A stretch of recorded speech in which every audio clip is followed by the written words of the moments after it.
Hello everyone, welcome back to my mini blog. তো দেখতেই পাচ্ছ আমাদের বাড়িতে একটু কাজ চলছে।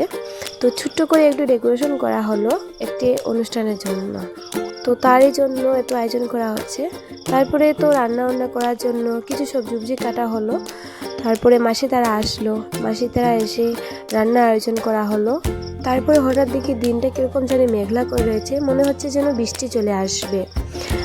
তো তারপর আমাদের পুরোহিত মশাই চলে আসলেন। তো ওনার পুজোর জন্য কিছু আয়োজন ছিল, সবাই মিলে আয়োজন করে নিলাম। তারপর উনিও বসে পড়লেন পুজোর কাজ করার জন্য। তো ছোটো করে একটু আয়োজন করা হয়েছিল। তোমরা আশা করি দেখে বুঝতে পারছো কি আজকে। তো আজকে হলো আমাদের পুচকি সোনার ব্রত।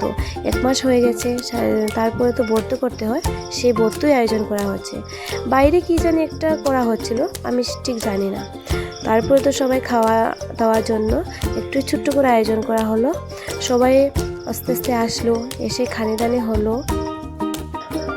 তো সব শেষে সারাদিন তো কিছু খাওয়া হয়নি, তো আমি কিছু একটু খেয়ে নিলাম সবার সাথে বসে। তারপরে আমাদের পুচকি সোনাকে একটু দেখিয়ে দিই। তো তখনও ঘুমাচ্ছিল। তো আজকের ব্লগটা এটুকুই। তোমাদের যদি ভালো লাগে লাইক শেয়ার অবশ্যই করবে। Bye bye.